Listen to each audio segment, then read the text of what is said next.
ازيكم عاملين ايه؟ يا رب تكونوا بخير. النهارده معانا فيديو جديد وتاني حلقة معانا في سلسلة تعليم الفوتوشوب. تمام كده. درس النهارده آه هنشتغل على الصورة دي.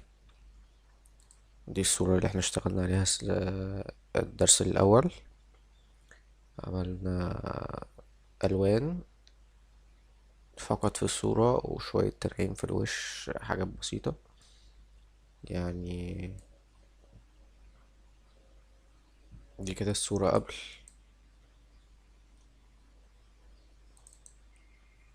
قصدي دي كده بعد، دي كده قبل ما تخلص. كده شكلها.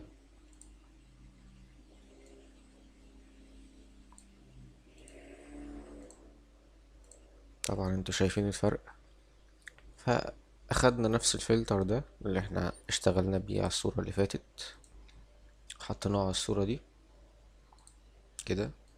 بس هنبدأ قبل ما نشتغل ننعم بقى ونشوف الصورة محتاجة ايه. ويلا بينا نبدأ عشان ما اطولش عليكم. بس يا ريت قبل ما نبدأ نعملوا سبسكرايب في القناة ولايك وشير عشان الفيديو يوصل لأكتر من حد والناس كلها تستفاد.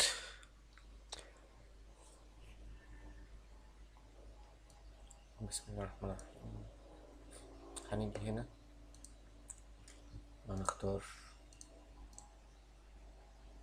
الأداة دي، هنيجي نشيل الشعر.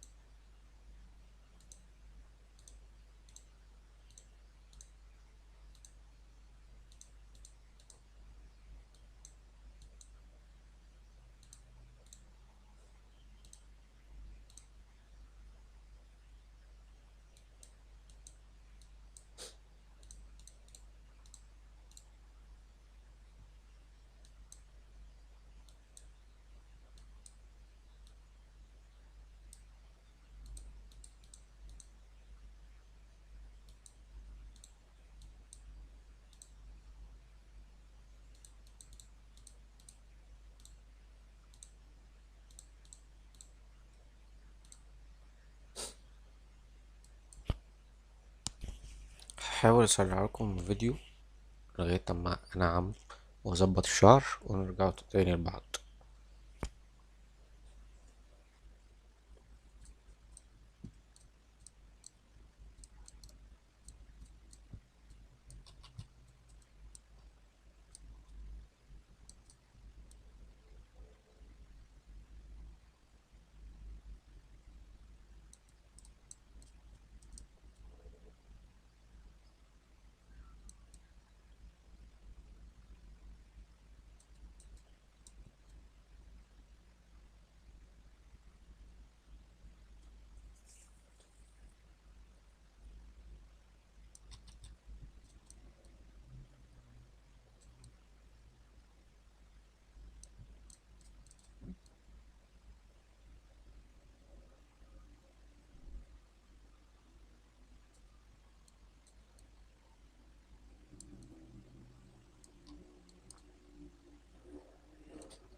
طبعا كده نبقى احنا خلصنا التنعيم وخلصنا التظبيطات بتاعت الشعر دي. لسه بقى هنبدأ من هنا، هنظبط الهيش والحاجات دي لغاية لما نظبطها.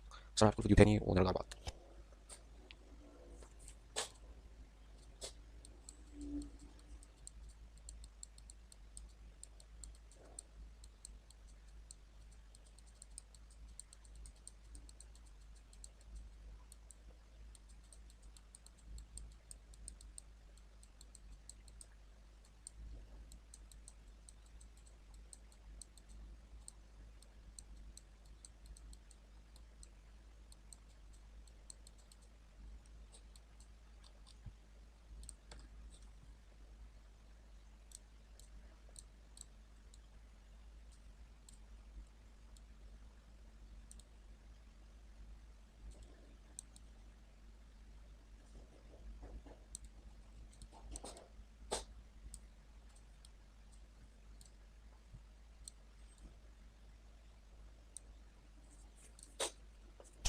وبكده نبقى رجعنا لكم تاني مع الصورة بتاعتنا والدرس بتاعنا.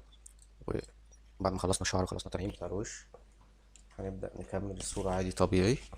هنفتح اللون بتاعنا، البريست اللي احنا كنا عاملينه على الصورة اللي فاتت، وهنا ده اللوجو. والصورة كده بتاعتنا مش محتاجة يعتبر حاجات تاني غير حاجات بسيطة. هنيجي هنا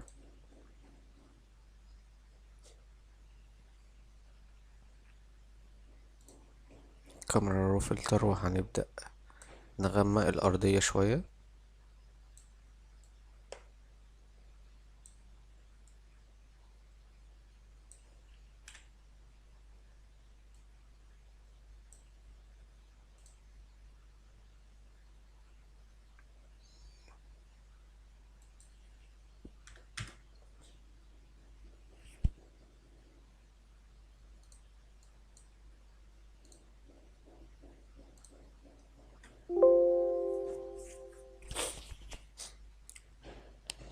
كده الصورة بتاعتنا تعتبر خلصت، ما فيهاش حاجة تانية تتظبط.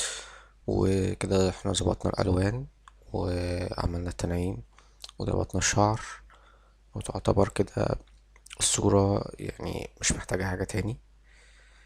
فقول لي ايه رأيكم في الكومنتات، وقول لي عايزين الدرس التاني عن ايه. وده أول درس يعتبر الجزء التاني منه، إن تعديل الألوان فقط بالفوتوشوب. يعني يعتبر احنا كده لسه ما بدأناش في السلسلة، ده كده تعديل ألوان فقط من غير أي حاجة. تمام. شكرا ليكم على المشاهدة، ويا ريت متنسوش تعملوا لايك وسبسكرايب في القناة عشان يوصل لكم كل جديد. وإن شاء الله هبدأ أنزل لكم فيديوهات كل أسبوع هنزل فيديوهين. وشكرا لكم، مع السلامة.